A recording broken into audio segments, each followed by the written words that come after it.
పాల్గొనే ముందు ఓటర్లు ఎటువంటి జాగ్రత్తలు తీసుకోవాలి, పాల్గొన్న తర్వాత ఓటర్ల పార్టిసిపేషన్ ఏ విధంగా ఉండాలి, ఎటువంటి డాక్యుమెంట్స్ ఇవ్వాలి, ఇప్పటివరకు రాష్ట్రలో ఎన్నికల సంఘం ఎటువంటి చర్యలు తీసుకుంది, వీటన్నిటిపై మనతో మాట్లాడడానికి తెలంగాణ రాష్ట్ర ఎన్నికల ప్రధానాధికారి సుదర్శన్ రెడ్డి గారు ఉన్నారు. వారితో మాట్లాడి మరిన్ని వివరాలు చేసుకునే ప్రయత్నించారు. సార్ నమస్కారం. సార్ తెలంగాణలో ఎస్ఐఆర్కి సంబంధించి ఇప్పటివరకు కేంద్ర ఎన్నికల సంఘం ఎటువంటి ప్రక్రియను మొదలుపెట్టింది, ఇప్పుడు స్టేటస్ ఏంటి sir? Election commission of India మన రాష్ట్రానికి కూడా ఎస్ఐఆర్ అనే ప్రక్రియను ప్రారంభించమని చెప్పి ఆదేశాలు ఇవ్వడం జరిగింది.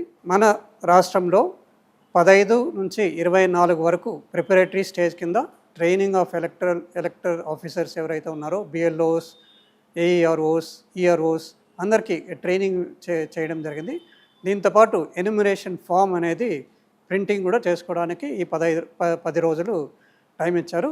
ఈ వ్యవధిలో ట్రైనింగ్ చాలా వరకు ప్రక్రియ పూర్తయింది. ఎన్యూమరేషన్ ఫామ్ ప్రింటింగ్ కూడా చాలా వరకు పూర్తిగా వస్తుంది.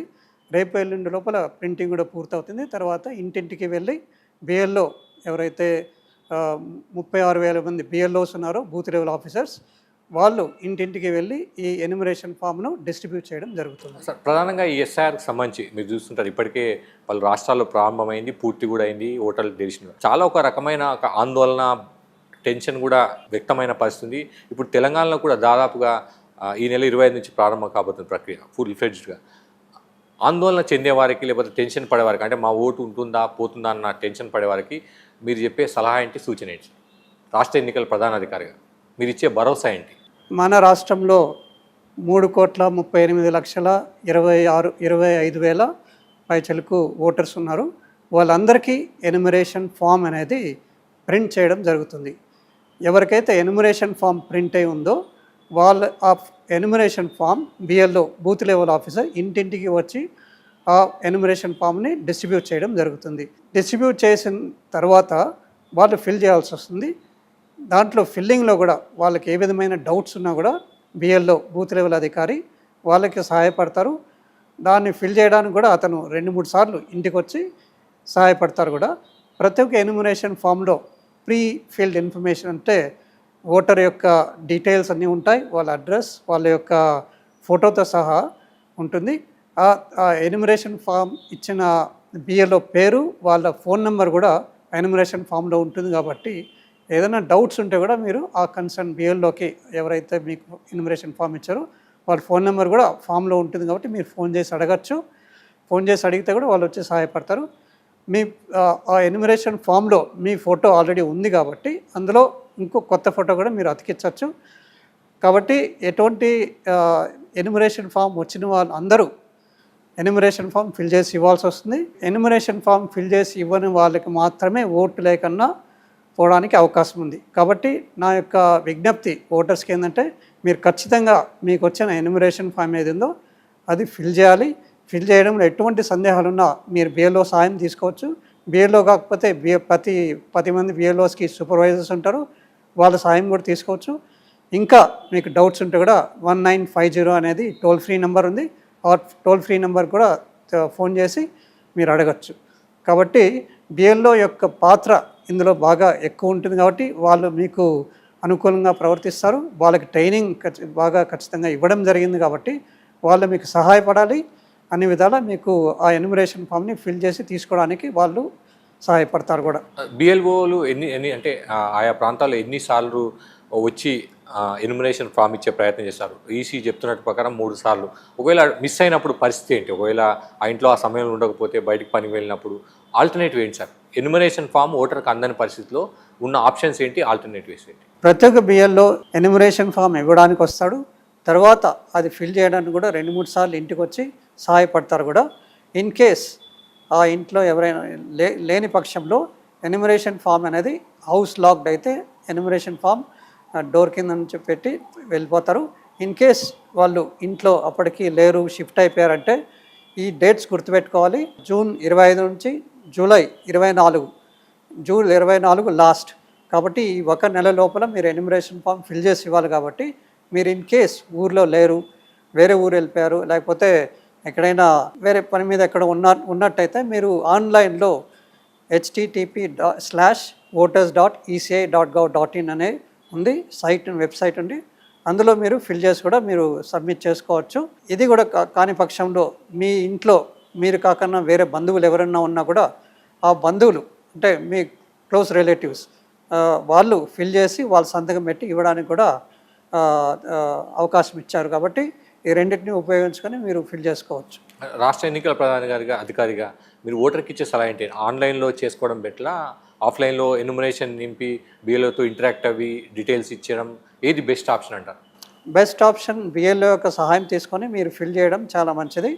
ఆన్లైన్లో కొన్నిసార్లు మీరు తప్పులు చేసి దానివల్ల ఎన్యుమరేషన్ ఫామ్ని తీసివేయడం అనేది రాకుండా మీరు ఖచ్చితంగా బిఎల్ఓ సహాయం తీసుకుంటే చాలా మంచిది అని నా యొక్క సూచన. అంటే ఈ స్పెషల్ ఇంటెన్సివ్ రీజన్ గతంలో 2002లో జరిగింది, గతంలో కూడా జరిగింది. దీని ప్రధాన ఉద్దేశం ఏంటి అంటే ఓటర్లను ఓటాకు కల్పించడమా, ఓటు తీసేయడమా? దీని యొక్క ముఖ్య ఉద్దేశం ఈ గత కొన్ని సంవత్సరాలుగా చాలా ఓట్లలో చనిపోయిన వారు లేకపోతే మైగ్రేట్ అయిన వాళ్ళు ఈ విధంగా కొన్ని తప్పులు అలా ఉండడం వల్ల వాటిని అన్ని శుద్ధి చేయడం కోసమే ఈ కార్యక్రమం చేపట్టడం జరుగుతుంది. ఓటర్లను తీసివేయాలనేది కాదు. ప్రతి ఒక్క ఓటరు, భారతీయులైన ప్రతి ఒక్క ఓటర్ని no voter shall be left out, no ineligible voter shall be in. Eligible voter ఎవరైతే ఉన్నారో వాళ్ళు ఖచ్చితంగా తీసుకుంటారు. ఇన్ఎలిజిబుల్ ఓటర్స్ని తీసివేయాలన్నది ముఖ్య ఉద్దేశం. కాబట్టి ఈసీఐ యొక్క ముఖ్య ఉద్దేశం ఎలక్టరల్ రోడ్ని క్లెన్స్ చేయడం, శుద్ధి చేయడం. ఇదే దాని యొక్క ముఖ్య కారణం. జనరల్గా మీరు అంటే మామూలుగా అందరితో మాట్లాడినప్పుడు కానీ మీ ఫ్రెండ్స్ సర్కిల్ కానీ జనరల్గా మాట్లాడడం సొసైటీ నుంచి ఈ ఎస్ఐఆర్ పైన ఒక రకమైన ఆందోళన, టెన్షన్ మీ దృష్టికి కూడా వచ్చి ఉంటుంది. అంటే డిస్కషన్లో కానీ మీతో షేర్ చేసుకున్నప్పుడు కానీ ఎందుకు ఇటువంటి ఆలోచనలు ఓటర్లు వచ్చిన పరిస్థితి ఉంది? ఎందుకు అంటే ఈ ప్రాసెస్ అంతా కొద్దిగా టిపికల్గా ఉన్నందుక, లేకపోతే ఏంటి సార్ ప్రాబ్లం ఏంది? ఎందుకు ఈ భయం? ఎవ్రీ ఇయర్ ఈసీ చేస్తుంది, ఎవ్రీ సమ్మర్లో చేస్తుంది, మామూలు రివిజన్, స్పెషల్ రివిజన్ చేస్తుంది. దానప్పుడు ఎటువంటి ఆందోళన, భయం ఉండదు. ఇప్పుడు ఎస్ఐఆర్ వచ్చే వరకు ఒక రకమైన భయాందోళన కూడా కనిపిస్తుంది. దానికి మీరేం చెప్తారు? ప్రతి యాన్యువల్ అఫైర్ అంటే ప్రతి సంవత్సరం చేస్తున్నది స్పెషల్ సమ్మరీ రివిజన్ అనేది. అది ఎవరైతే చనిపోయినారో అవి తీసేయడం, లేకపోతే కొత్తగా నమోదు చేసుకున్న వాళ్ళని చేర్చడం అనేది కార్యక్రమం జరుగుతూ ఉండేది. ఓటర్ రోల్ అలానే ఉండేది. మన రాష్ట్రంలో 3,38,00,000 మంది ఉన్నారు కాబట్టి వాళ్ళ ఓటర్స్ అందరికీ ఎన్యుమరేషన్ ఫామ్ అనేది ప్రింట్ చేయడం జరిగింది. ప్రతి ఇంటికి ఎన్యుమరేషన్ ఫామ్ వస్తుంది. ఎన్యుమరేషన్ ఫామ్ మీ ఇంటికి వచ్చిందంటే మీ ఓటు హక్కు పదిలంగా ఉందన్న అర్థం. కాబట్టి ఆ ఎన్యుమరేషన్ ఫామ్ని మీరు ఫిల్ చేయాలి. లేని పక్షంలో బిఎల్ఓ యొక్క సహాయం తీసుకొని ఫిల్ చేయాలి. ఖచ్చితంగా మీరు సంతకం పెట్టాలి. సంతకం పెట్టడం మర్చిపోకూడదు. సంతకం పెట్టి ఇవ్వాల్సి వస్తుంది. కాబట్టి ఎటువంటి ఆందోళన అవసరం లేదు. ప్రతి ఒక్క ఎన్యుమరేషన్ ఫామ్ బిఎల్ఓ కలెక్ట్ చేసి ఇవ్వాలి. ప్రతి ఒక్క బిఎల్ఓకి 1,200 అంటే 1,200 నుంచి కొంతమందికి 500, కొంతమంది 800 ఆ విధంగా బిఎల్ఓకి ఇవ్వడం జరిగింది. కాబట్టి ఎన్నైతే బిఎల్ఓకి అప్పచెప్పామో అన్ని ఫామ్స్ తిరిగి అతను ఇవ్వాలి. మిగిలిన ఎందుకు ఇవ్వలేకపోతున్నా అంటే యాబ్సెంట్, షిఫ్ట్, డెడ్ అవన్నీ అకౌంట్ ఫర్ కూడా చేయాల్సి వస్తుంది. కాబట్టి బిఎల్ఓ యొక్క బాధ్యత చాలా ముఖ్యంగా ఇందులో ఉంది. కాబట్టి మీరు ఆందోళన పడాల్సిన అవసరం లేదు. మీరు ఫిల్ చేసి ఇచ్చిన ప్రతి ఒక్క ఫాము జాబితాలోకి వస్తుంది. ప్రధానంగా ఇప్పుడు మన దగ్గర మైగ్రేషన్ ఎక్కువ ఉంటుంది. తెలంగాణ రీజియన్ నుంచి ఇతర రాష్ట్రాల్లో సాఫ్ట్వేర్, ఇతర ఉద్యోగాలకు వెళ్తారు, డైలీ వర్కర్స్ వెళ్తారు, విదేశాల్లో కూడా ఉన్న వాళ్ళు ఉంటారు. ప్రస్తుతం అయితే ఓటు వాళ్ళకి ఇక్కడే ఉంటుంది, ఓటు హక్కు ఉంటుంది. అవకాశం ఉన్నప్పుడు వాళ్ళు ఓటు హక్కు వినియోగించుకునే పరిస్థితి. వాళ్ళ విషయంలో ఏంటి, ఈ ప్రక్రియలో ఎట్లా వాళ్ళు పార్టిసిపేట్ చేయాల్సి ఉంటుంది? వాళ్ళ family members, immediate family members చేసి సరిపోతుందా? వాళ్ళ పరిస్థితి ఏంటి సార్? ఇప్పుడు కాన్స్టెంట్గా మైగ్రేట్ అవ్వడం అనేది అర్బన్ ఏరియాస్లో, పట్టణ ప్రాంతాల్లో జరుగుతూ ఉన్నది సహజం, జరుగుతుంది కూడా. ప్రతిసారి షిఫ్ట్ అయిన తర్వాత వాళ్ళు ఫామ్ 8 కింద సబ్మిట్ చేసుకొని వాళ్ళ యొక్క పేరు ఎలక్టరల్ రోల్ ఉండేట్టుగా చూసుకోవాలి. అలా చేయని పక్షంలో మీ పాత అడ్రస్ ఏది ఉందో అక్కడికి ఈ ఎలక్టరల్ ఫామ్ వెళ్ళడానికి అవకాశం ఉంది. మీరు ఫర్ ఎగ్జాంపుల్ గాంధీనగర్లో ఉన్నారు, ఇప్పుడు 6 నెలల ముందు గాంధీనగర్లో ఉండేవాళ్ళు ఇప్పుడు కూకట్పల్లికి షిఫ్ట్ అయ్యారనుకుంటే మీ ఫామ్ అనేది షిఫ్ట్ అయిన విషయం ఈసీఐకి తెలియపరచలేదు, మీరు ఫామ్ 8 సబ్మిట్ చేసి మార్చుకోలేదు. కాబట్టి మీకు ఆ ఫామ్ అనేది గాంధీనగర్లో ఉంటుంది. మీరు కూకట్పల్లికి రాదు. అంటే మీరు షిఫ్ట్ అయినా కూడా మీరు మార్చుకోలేదు కాబట్టి గాంధీనగర్లో మీ పాత అడ్రస్కి వెళ్తుంది. కాబట్టి మీరు ఆ పాత అడ్రస్లో తెలిసిన వారు ఉంటే అక్కడ వెళ్ళి ఫిల్ చేసుకోవడం ఒక ఆప్షన్ ఉంది. లేని పక్షంలో ఇక్కడ మీరు కొత్తగా ఫామ్ 6 లేకపోతే ఫామ్ 8 షిఫ్ట్ అవుతున్నారు కాబట్టి ఫామ్ 8 అనేది సబ్మిట్ చేసి మళ్ళీ మీరు సబ్మిట్ చేసుకోవాల్సి వస్తుంది. అయితే ముసాయిదా డ్రాఫ్ట్ దాంట్లో మీ పేరు ఉండకపోవచ్చు. కాబట్టి డ్రాఫ్ట్ తర్వాత మీరు దాన్ని ఫామ్ 8 అనే దాన్ని షిఫ్ట్ అయ్యారు కాబట్టి ఫామ్ 8 సబ్మిట్ చేసుకొని మీరు మీ ఓటుని పదిలంగా చేసుకోవడానికి అవకాశం ఉంది. నార్త్ నుంచి కానీ సౌత్ నుంచి కానీ చాలామంది ఇక్కడ వచ్చి సిటీలో ఉంటారు, మీకు తెలుసు హైదరాబాద్. అక్కడ ఓటు హక్కు ఉంటుంది. ఇక్కడ కూడా ఇక్కడ ఉన్న పరిస్థితులు, ఇక్కడ ఉన్న అవసరాలను బట్టి వాళ్ళు కూడా ఓటు హక్కు తీసుకున్న పరిస్థితి ఉంటుంది. ఓటర్ లిస్టులో అక్కడ ఉంటుంది, ఇక్కడ ఉంటుంది, రకరకాల దీనికి సంబంధించి చర్చ కూడా ఉంది. ఈ విషయంలో వీళ్ళ విషయంలో ఏం జరిగే అవకాశం ఉంది? అంటే వాళ్ళ డెసిషన్ ఆప్షన్ ఎట్లా పెట్టుకుంటే బెస్ట్? వాళ్ళు 2 చోట్ల ఓటు ఉండడం అనేది చట్ట విరుద్ధం. Punishable under section 31 of representative people's act కింద పనిషబుల్ అఫెన్స్ కాబట్టి 2 చోట్ల ఓటు పెట్టుకోవడం చట్ట విరుద్ధం. కాబట్టి ఒక్క చోటే ఓటు పెట్టుకోవాలని చెప్పి కోరడం జరుగుతుంది. కాబట్టి వేరే చోట ఉంటే అక్కడ ఫామ్ 8 సబ్మిట్ చేసుకొని అది తీసేసి కొత్త ప్లేస్లో మార్చుకోవడానికి ప్రయత్నం చేయాల్సి వస్తుంది. వాళ్ళు 2 చోట్ల ఉంటే తర్వాతైనా తెలిస్తే వాళ్ళకి చట్టవిరుద్ధం కాబట్టి శిక్షకి అర్హులవుతారు. కాబట్టి జాగ్రత్త పడాల్సిన అవసరం ఉంది తెలియవరుస్తున్నాను. అంటే ఈ సర్ ప్రక్రియలో ఇవి వీడౌట్ అయ్యే అవకాశం ఉంది సార్? ఇట్లా డబుల్ ఓటర్స్ ఉన్న వాళ్ళు వీడౌట్ అవుతుందా? స్పెసిఫిక్గా చాలా వరకు డబుల్ ఓటర్స్ ఉన్నవి తీసివేయడం అనేది జరుగుతుంది కూడా. ఇంతకుముందు 12 రాష్ట్రాల్లో జరిగిన వాటిలో కూడా ఏఎస్డి యాబ్సెంట్, షిఫ్టెడ్, డెడ్ ఓటర్సే కాకుండా షిఫ్ట్ అయిన వాళ్ళు, యాబ్సెంట్ ఉన్న వాళ్ళు అవన్నీ కూడా క్లెన్స్ అయ్యాయి కూడా. మీన్స్ ఎలక్టరల్ బాగా శుద్ధిపరచ చేయడం జరిగింది. సో అదేవిధంగా మన రాష్ట్రంలో కూడా అటువంటివి ఏమన్నా ఉంటే కూడా ఏఎస్డి లిస్ట్ కింద తీసివేయడం జరుగుతుంది. ప్రధానంగా ఇతర దేశాల్లో ఉండే వాళ్ళకి సంబంధించి ఏంటి సార్ వాళ్ళ విషయంలో ఏంటి ఆప్షన్ వాళ్ళకున్న? వాళ్ళ యొక్క ఇతర దేశాల్లో ఉన్న వాళ్ళ విషయానికి వస్తే ఇక్కడ ఉన్న వాళ్ళ బంధువులు ఎవరైనా వాళ్ళకి ఫోన్ చేసి ఇలా ఎస్ఐఆర్ ప్రక్రియ జరుగుతుంది, మీ ఓటు ఉంది కాబట్టి ఈ నెల లోపల నువ్వు చేసుకోవాలి, మీరు ఆన్లైన్లో ఈసీఐ http.voters.eci.gov.in ఉంది కాబట్టి అందులో వాళ్ళు ఓపెన్ చేసుకొని ఫిల్ చేసి సబ్మిట్ చేయొచ్చు కూడా. లేని పక్షంలో వాళ్ళ బంధువులు ఇక్కడ అతని తరపున ఆర్ వాళ్ళ తరపున ఫిల్ చేసి ఇవ్వడానికి కూడా అవకాశం ఉంది. సార్ ఈ 2002 ఎస్ఐఆర్ జాబితాతో ఇప్పుడు సరిపోల్చుకొని వివరాలు ఇవ్వాల్సిందని చెప్తున్నారు. ఆ డాటా ఎక్కడ దొరుకుతుంది? ఓటర్ జాబితా ఎక్కడ దొరుకుతుంది? ఆన్లైన్ దొరుకుతుందా? ఫిజికల్గా మనం వెరిఫికేషన్ చేయవచ్చా? ఈసీ ఎటువంటి ఏర్పాట్లు చేస్తుంది దీనికి సంబంధించి? 2002 ఎలక్టరల్ డేటా అనేది ప్రతి ఒక్క బిఎల్ఓ దగ్గర కూడా ఆ పోలింగ్ స్టేషన్స్కి సంబంధించిన డీటెయిల్స్ వాళ్ళ దగ్గర ఉంటాయి. లేని పక్షంలో voters.eci.gov.inలో కూడా చూస్తే కూడా 2002 మన రాష్ట్రానికి సంబంధించి 2002 యొక్క డీటెయిల్స్ అందులో పెట్టడం జరిగింది కాబట్టి అది కూడా చూసి తీసుకోవచ్చు. దాన్ని చూసి కూడా వాళ్ళు డీటెయిల్స్ ఫిల్ చేయడానికి అవకాశం ఉంది. ఇప్పుడు నేనే ఉన్నాను, ఈ ఎస్ఐఆర్లో పాల్గొంటున్నాను, నా డీటెయిల్స్ అని ఇచ్చాను. 2002కి సంబంధించిన 2002కి సంబంధించి ఎవరి ఓటర్ అంటే నా పేరెంట్స్ సంబంధించిన ఓటర్ వివరాలు పెట్టాలన్నా, ఇతర వేరే వాళ్ళకి సంబంధించిన నా క్లోజ్ రిలేటివ్ పెట్టి సరిపోతుంది? ఎవరిది పెడితే ఎస్ఐఆర్ ప్రక్రియలో నా ఎన్యూమరేషన్ ఫామ్ ప్రాసెస్ ముందుకెళ్తుంది సార్ జనరల్గా? 2002 డేటాలో మీ పేరు ఉన్నట్టయితే మీ పేరు డీటెయిల్స్ ఆల్రెడీ బిఎల్ఓ దగ్గర ఉంటుంది కాబట్టి వాళ్ళు సహాయపడతారు, పెట్టేస్తారు కూడా.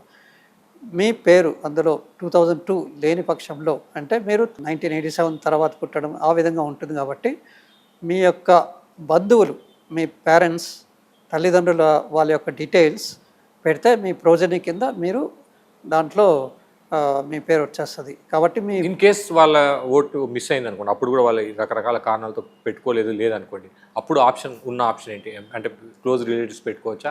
ఉన్న ఆప్షన్ ఏంటి? 2002లో లేని పక్షంలో తల్లిదండ్రులది వాళ్ళది లేదు, మీది లేనట్టయితే మీరు కొత్తగా ఫిల్ చేయాల్సి వస్తుంది. దాంట్లో ఏదైతే ఫామ్ ఇస్తున్నామో దాంట్లో బ్రాకెట్స్ 2-3 స్థలాలు ఉన్నాయి, ఎక్కడ ఫిల్ చేయాలని చెప్పేసి కూడా మీకు బిఎల్ఓ సహాయపడతారు.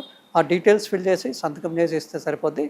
దీంతో పాటు కొన్ని ఫామ్స్ అనేది ఇవ్వాల్సి వస్తుంది, మీ యొక్క ఐడి కార్డ్ సంబంధించిన డీటెయిల్స్ అవన్నీ ఇవ్వాల్సి వస్తుంది. కాబట్టి అవన్నీ తీసుకొని మీ పేరు నమోదు చేసుకుంటారు, మీ ఓటర్ లిస్ట్లోకి రావడానికి అవకాశం ఉంటుంది. సార్ ఈ ఎస్ఐఆర్ సంబంధించి ఎటువంటి డాక్యుమెంట్స్ ఓటర్ ప్రజెంట్ చేయాల్సి వస్తుంది ఈసీఐకి? అంటే అధికారులు వచ్చినప్పుడు ఎటువంటి డాక్యుమెంట్స్? అదేవిధంగా తెలంగాణకు సంబంధించి 2-3 డాక్యుమెంట్స్ ఈసీఐ ఇచ్చినవి లేవు, ఇక ఫర్ ఎగ్జాంపుల్ ఎన్సీఆర్కి సంబంధించి వాటికి సంబంధించి లేవు. ఏంటి ఇక్కడ అడిషనల్ ఆప్షన్స్ ఏమైనా ఇస్తున్నారు?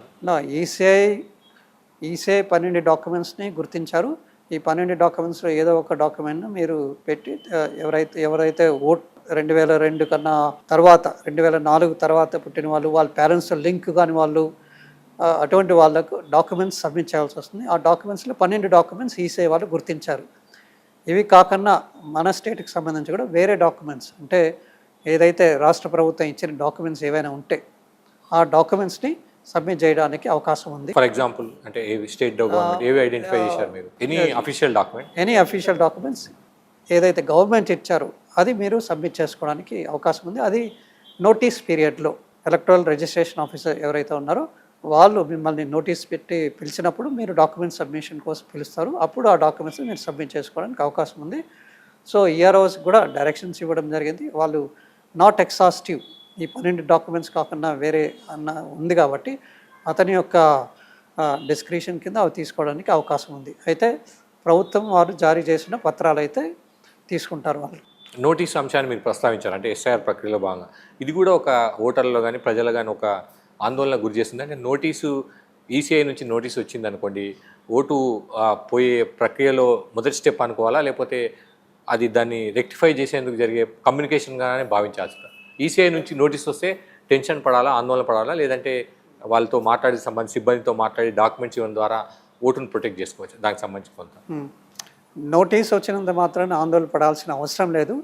నోటీస్ వచ్చిందంటే మీరు ఆల్రెడీ మీరు ఫామ్ సబ్మిట్ చేశారు, అదే ఎన్యుమరేషన్ ఫామ్ సబ్మిట్ చేశారు కాబట్టి మీకు నోటీస్ అనేది వచ్చింది. ఆ నోటీస్ వచ్చినంత మాత్రం మీ ఓటు తీసేయాలని కాదు, కొన్ని డౌట్స్ని నివృత్తి చేసుకోవడం కోసము ఈఆర్ఓ మిమ్మల్ని పిలవడం జరిగింది. కాబట్టి ఈఆర్ఓస్ కూడా ఖచ్చితంగా వాళ్ళకి డైరెక్షన్స్ ఇవ్వడం జరిగింది. వాళ్ళు అన్ని విధాల ఓటర్స్ని ఎవరైతే భారత పౌరుడు ఉన్నాడో వాళ్ళకి అన్ని విధాలా సహాయపడి వాళ్ళని ఎలక్టరల్ రోల్లో తీసుకురావడమే వాళ్ళ ముఖ్య ఉద్దేశం. కూడా వాళ్ళది తీసేయాలన్నది వాళ్ళ ముఖ్య ఉద్దేశం కాదు. ఒకవేళ తీసేస్తున్నట్టయితే ఎందుకు తీసేస్తున్నారు అనేది ఒక స్పీకింగ్ ఆర్డర్ ఖచ్చితంగా రాయాలి.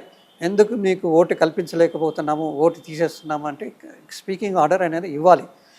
స్పీకింగ్ ఆర్డర్ లేని పక్షంలో వాళ్ళు కూడా టు గివ్ ఎన్ ఎక్స్ప్లెనేషన్ అనేది ఉంటుంది. కాబట్టి వాళ్ళు కూడా జాగ్రత్త తీసుకొని అన్ని విధాల ప్రతి ఓటర్ని నమోదు చేసుకోవడానికి వాళ్ళు ప్రయత్నం చేస్తారు. అప్పటికీ మీ ఓటు తీసివేశాడు ఏదో ఒక కారణాలు స్పీకింగ్ ఆర్డర్ ఇచ్చినా కూడా మీకు దానిపైన అపీల్ ప్రొవిజన్ కూడా ఉంది. మీరు కలెక్టర్ దగ్గర అపీల్ చేసుకోవచ్చు, ఇంకా సిఇఓ గారి దగ్గర కూడా మీరు అపీల్ చేసుకోవచ్చు. సార్, ఈ ఎస్ఐఆర్కి సంబంధించిన వరకు ఒక ఓటర్ షార్ట్గా ఏవి చేయాల్సి ఉంది అంటే 1, 2, 3 ఇవి ఖచ్చితంగా చేయాల్సిన ఏంటి? ఈ ఎస్ఐఆర్ ప్రక్రియలో భాగంగా తెలంగాణలో ప్రస్తుతం ఓటర్గా ఉన్న వ్యక్తి 1, 2, 3 అనే చేయాల్సిన పని ఏంటి? అంటే ఖచ్చితంగా షూర్గా ఇవి చేయాలి ఎస్ఐఆర్లో ఏం చెప్తారు దానికి? ఒకటి, ఎస్ఐఆర్ ప్రక్రియలో ఎన్యుమరేషన్ ఫామ్ అనేది ప్రతి ఒక్క ఇంటికి ప్రతి ఒక్క ఓటర్కి వచ్చి ఇవ్వడం జరుగుతుంది బిఎల్ఓ అనేవారు. ఆ ఎన్యుమరేషన్ ఫామ్ మీకు వచ్చిన తర్వాత మీరు పైన ఉన్న డీటెయిల్స్ సరి చూసుకోండి మీదా కాదా అని. చూసుకున్న తర్వాత మీ ఫోటో ఉంటుంది. మీ ఫోటో దాని పక్కన కొత్త ఫోటో, కలర్ ఫోటో కొత్తది అతికించవలసిన ముఖ్యమైన పాయింట్ అది. తర్వాత మీ సంతకం అన్ని డీటెయిల్స్ ఫిల్ చేసిన తర్వాత మీ సంతకం అనేది ఖచ్చితంగా మీరు పెట్టాల్సి వస్తుంది. తర్వాత ఫిల్ చేసేటప్పుడు కొన్ని జాగ్రత్తలు తీసుకోండి.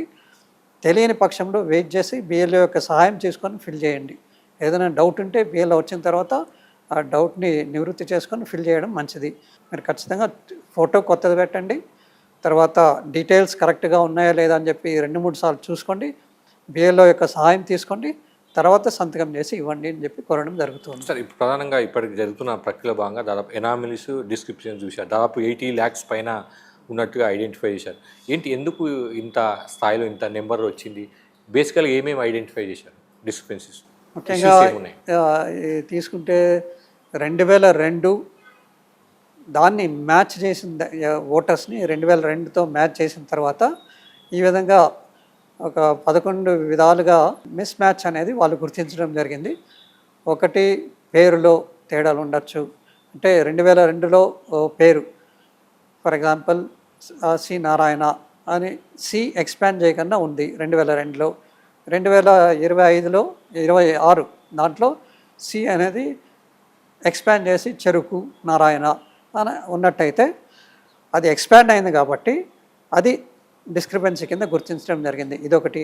తర్వాత వయస్సు, తల్లిదండ్రులకి పిల్లలకి యొక్క వయసు చాలా తక్కువ ఉంటే అదొకటి. తర్వాత అన్నదమ్ముల మధ్య తేడా, వయసు మధ్య దాంట్లో తేడాలు ఉన్నట్టే. ఈ విధంగా దగ్గర 11 విధాలుగా డిస్క్రిపెన్సీస్ గుర్తించారు. ఈ డిస్క్రిపెన్సీస్ గుర్తించిన వాటిలో కూడా ఏ విధంగా వీళ్ళందరికీ నోటీస్ వస్తుంది. వీటిని ఈఆర్ఓ గారు ఖచ్చితంగా చూడాలి. చూసి ఇంతకుముందు చెప్పినట్టు స్పీకింగ్ ఇన్ కేస్ అతను అగ్రీ కాకపోతే ఎందుకు అగ్రీ కాలేకపోతున్నాడు అన్నదానికి స్పీకింగ్ ఆర్డర్ అనేది ఇవ్వాలి. ఖచ్చితంగా 85 లక్షల మందికి అందరినీ మళ్ళీ ఓటర్ జాబితాలోకి తీసుకురావాలి అన్నదే మా వాళ్ళకి ఇస్తున్న ఆదేశాలు కూడా. కాబట్టి ఖచ్చితంగా వెరిఫై చేసి వాటిని డిస్క్రిపెన్సీస్ ఏవి ఉన్నాయో వాటన్నిటిని నివృత్తి చేసి వాళ్ళను కూడా ఓటర్ జాబితాలోకి తీసుకురావడానికి అన్ని విధాల ప్రయత్నం చేయడం జరుగుతుంది. అంటే ఇవి మీరు అన్నట్టుగా నేమ్ ఎక్స్పాన్షన్ అనేది చిన్న చిన్న మిస్టేక్స్ అనుకోండి, చిన్న చిన్న డిస్క్రిపెన్సీస్, వీటికి కూడా ఓటరు ఇబ్బంది పడాల్సిన పరిస్థితి ఉంది కదా. వాటి విషయంలో లిబరల్గా కొంత ఏమైనా స్టెప్స్ తీసుకునే అవకాశం ఉందా, లేకపోతే ఓటర్ ఖచ్చితంగా అన్ని ఫాలో అవ్వాల్సిన అవసరం ఉందా? మన ఓటర్స్ దగ్గర వాళ్ళ దగ్గర ప్రస్తుతం ఉన్న డాక్యుమెంట్స్ కొన్ని ఉంటాయి. ఆధార్ కార్డు ఉండొచ్చు, లేకపోతే ఇప్పుడు వచ్చింది ఆధార్ కార్డు, ఇంతకుముందు 2002 ఆధార్ కార్డు అనేది లేదు. లేకపోతే ఇప్పుడున్న రేషన్ కార్డ్, వేరే అదర్ డాక్యుమెంట్స్ ఏమున్నాయో మీ యొక్క పేరు ఇది అని గుర్తించడానికి మీ యొక్క ఫోటో కూడా ఉంటుంది మీ దగ్గర ఉన్న ప్రస్తుతం ఉన్న డాక్యుమెంట్లో. అదే కాకుండా మీ యొక్క ఇప్పుడు ఇచ్చిన మీ ఎలక్ట్రల్ రోల్లో అందులో కూడా మీ పేరు ఫోటో కూడా ఉంది. కాబట్టి ఇవన్నీ చూపించి మీరే ఆ వ్యక్తి 2002లో ఆ వ్యక్తి ఈ వ్యక్తి ఇద్దరు ఒకటే అని చెప్పేసి మీరు ప్రూవ్ చేసుకోగలుగుతున్నారు కూడా. ఇంతకుముందు చెప్పినట్టు ఈఆర్ఓ అన్ని విధాలా ఆ ఓటర్ని జాబితాలోకి తీసుకురావడానికే ప్రయత్నం చేయాలి. వీళ్ళని తొలగించాలనే ప్రయత్నం కాదు వాళ్ళది. కాబట్టి భయపడాల్సిన అవసరం లేదు. ఎలక్ట్రల్ డ్రాఫ్ట్ ఫైనల్ చేస్తారు కదా, అంటే ఇచ్చినప్పుడు దాంట్లో ఓటర్ పేరు రానప్పుడు నెక్స్ట్ ఏం చేయాల్సి ఉంటుంది? నెక్స్ట్ ఎవరిని కన్సల్ట్ కావాలి, ఏ లెవెల్లో కన్సల్ట్ కావాల్సి ఉంటుంది, ఇష్యూస్ ఏమొస్తే ఎట్లా రిజాల్వ్ చేసుకోవాలి? డ్రాఫ్ట్ ఎలక్ట్రల్ రోల్ అనేది జూలై 25 తారీఖు 25 నుంచి 30 తారీఖున లోపల అది డ్రాఫ్ట్ పబ్లిష్ చేయడం జరుగుతుంది. డ్రాఫ్ట్ పబ్లిష్ చేసిన తర్వాత ఇన్ కేస్ మీ పేరు అందులో లేనట్టయితే మీరు ఫామ్ 6 కొత్త ఓటర్ అయితే ఫామ్ 6 18 ఇయర్స్ దాటిన వాళ్ళు పేరు రాలేదు కాబట్టి వాళ్ళు ఇప్పుడే 18 ఇయర్స్ వచ్చింది కాబట్టి వాళ్ళు ఫామ్ 6 ఇచ్చి అందరూ చేర్చుకోవడానికి అవకాశం ఉంది. తర్వాత వేరే వాళ్ళైతే ఫామ్ 8 వేరే చోట వాళ్ళ ఓటు ఉంది, మైగ్రేట్ అయ్యారు కాబట్టి ఫామ్ ఫిల్ చేసి ఇవ్వలేకపోయారు కాబట్టి ఫామ్ 8 కింద వాళ్ళు డీటెయిల్స్గా ఇచ్చి ఫామ్ 8 కింద వాళ్ళు తీసుకొని వాళ్ళ పేరు డీటెయిల్స్ అన్నీ ఫిల్ చేసి ఇచ్చి వాళ్ళు సబ్మిట్ చేస్తే కూడా వాళ్ళ పేరు ఫైనల్ డ్రాఫ్ట్లోకి రావడానికి అవకాశం ఉంది. అప్పీల్ చేసుకోవడానికి ఏ స్టేజ్లో అప్పీల్ చేసుకోవచ్చు? అప్పీలేట్ అథారిటీస్ ఎట్లా ఉంది స్ట్రక్చర్?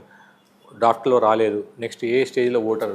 డ్రాఫ్ట్లో రాని పక్షంలో వాళ్ళు ఫామ్ 6 ఆర్ ఫామ్ 8 వీటిని సబ్మిట్ చేసి ఈఆర్ఓకి సమర్పించాలి. వాటిని తీసుకున్న తర్వాత ఈఆర్ఓ గారు వాటిని అన్నిటిని చూసుకొని ఫైనల్ రోల్లోకి తీసుకురావడానికి అవకాశాలు ఉన్నాయి. ఇన్ కేస్ ఆయన రిజెక్ట్ చేస్తే మీరు అప్పీల్ చేసుకోవడానికి ఫైనల్ రోల్ తర్వాత అప్పీల్ చేసుకోవడానికి మీరు ఈఆర్ఓ దగ్గర అప్పీల్ చేసుకోవచ్చు. మీరు తప్పుగా నా పేరు నమోదు చేసుకోలేదు కాబట్టి చేసుకోండి అని చెప్పేసి ఈఆర్ఓ దగ్గర పెట్టుకుంటారు. అప్పటికి కాని పక్షంలో కలెక్టర్ దగ్గర వాళ్ళు పెట్టుకోవచ్చు. కలెక్టర్ అంటే DEO, district election authority, district election officer వాళ్ళ దగ్గర పెట్టుకొని అన్ని డాక్యుమెంట్స్ మీ దగ్గర ఉన్న చూపించి తప్పుగా మిమ్మల్ని నమోదు చేసుకోలేదు లేకపోతే మీ పేరు తీసేశారు అన్నట్టు మీరు అప్పీల్ చేసుకోవడానికి డిఈఓ దగ్గర అప్పీల్ చేసుకోవచ్చు.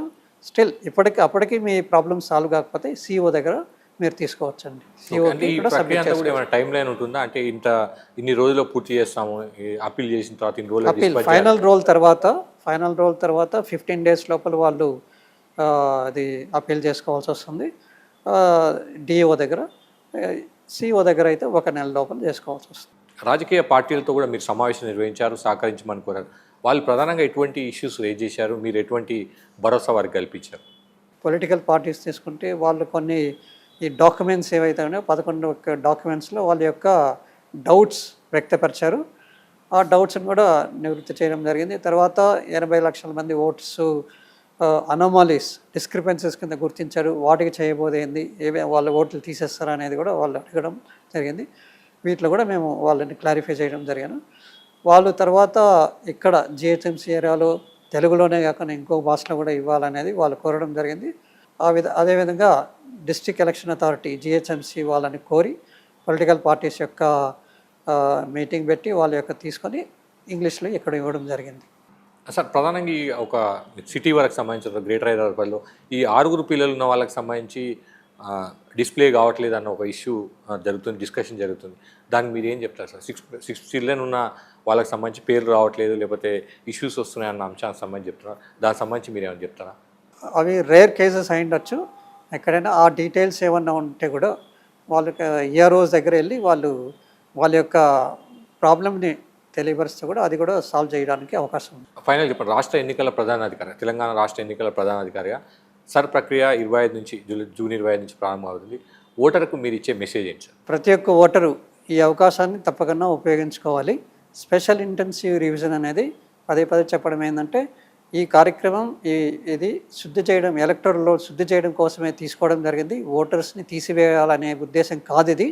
కాబట్టి ప్రతి ఒక్క ఓటరు మీ ఎన్యుమరేషన్ ఫామ్ ఏదైతే మీకు ఇస్తున్నారో ఇచ్చిన వెంటనే మీరు అందులో ఏ విధంగా ఫిల్ చేయాలన్నది బిఎల్ఓ యొక్క సాయం తీసుకొని ఫిల్ చేసి తప్పకుండా సంతకం పెట్టి మీరు రిటర్న్ చేయాలని చెప్పి మిమ్మల్ని కోరడం జరుగుతుంది.